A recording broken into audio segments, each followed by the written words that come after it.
Welcome to the Learning Center Library. In this section of our video, we're going to talk about the basic row by row and how to start. The row by row method is actually a very old style of quilt method where you sew through the back and the batting and strips of fabric each time.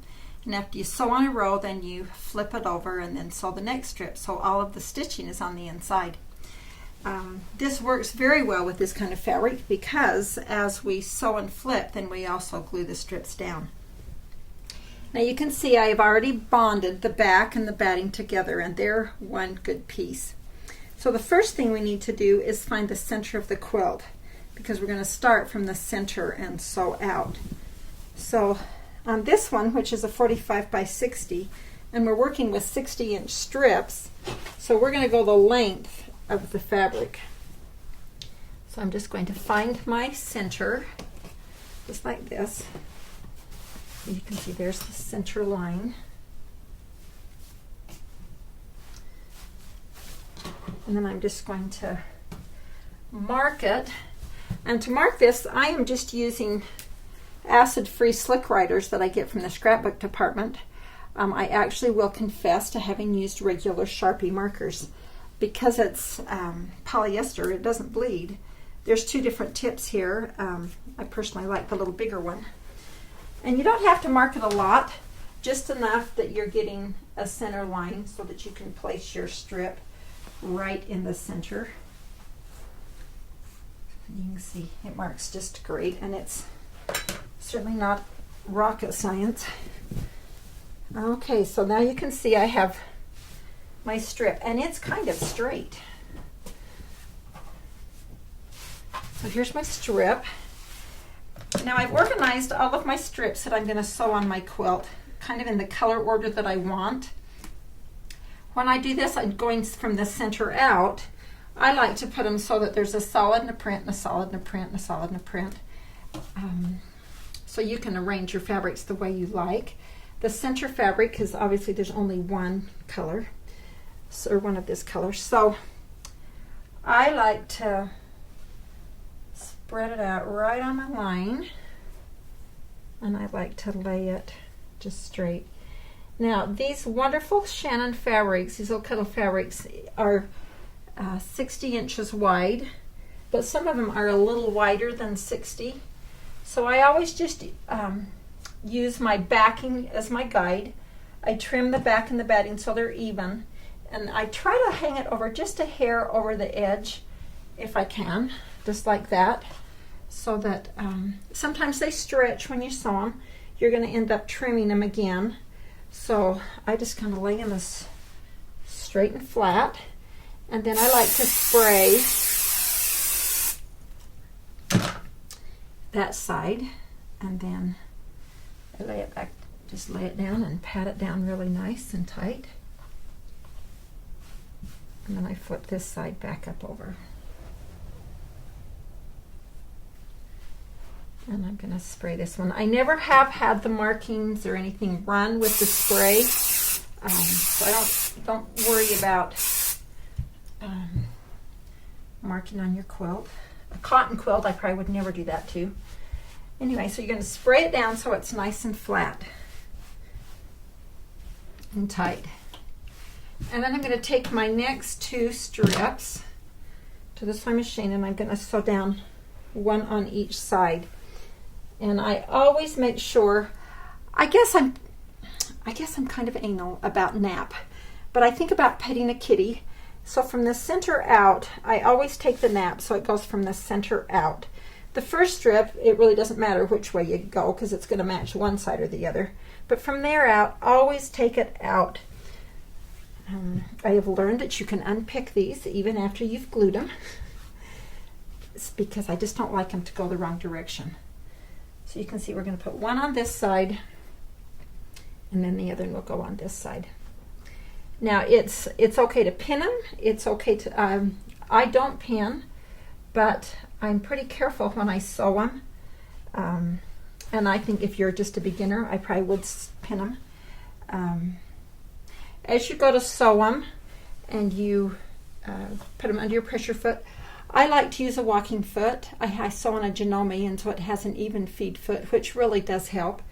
If you don't have one, just pin it and go slow.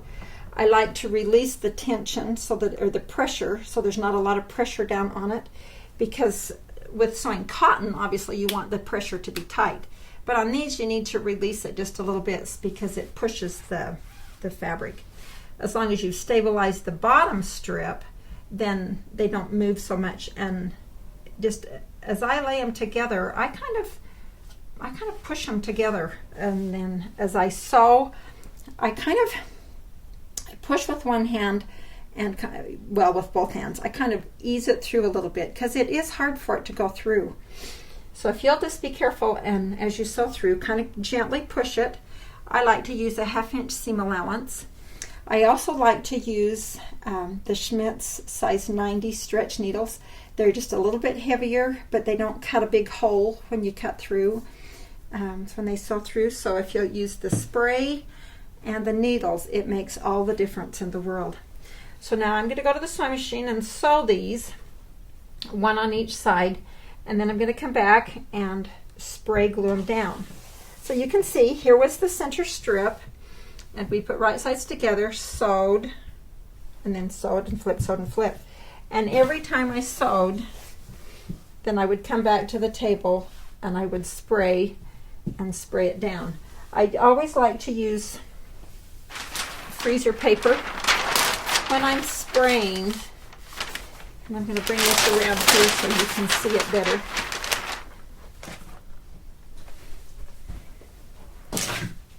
But if you, and I've done this on the floor, I've done it on tables. If I'm going to do it on the floor, like I said, I like to put it on a piece, like I'll spread out a sheet, and then I'll put the quilt out over top of that.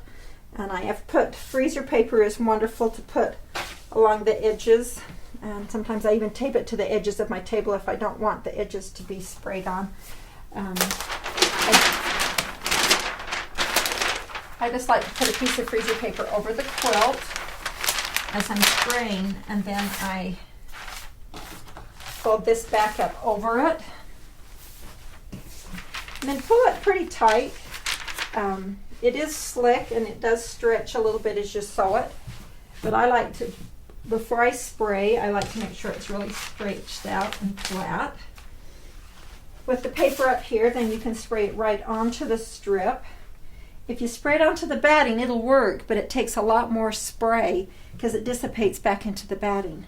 So it takes a lot less spray and holds better if you do it right on the fabric. And I cover it good, but I don't do it too deep. And then just fold it over gently and just spread it. If you just spread it out, just really make sure you get it nice and square and tight.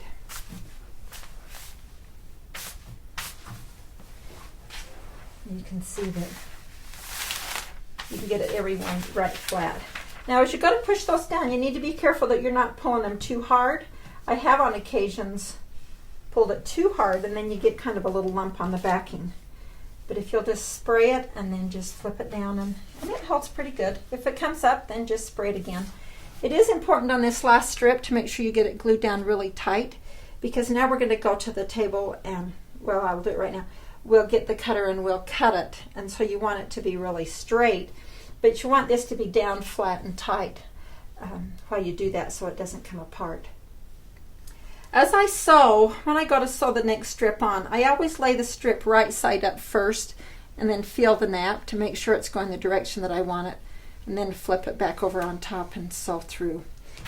You can see as we've sewn through the back and the batting, you can see you've got your lines. So it does show, but they look great. All right, so this is,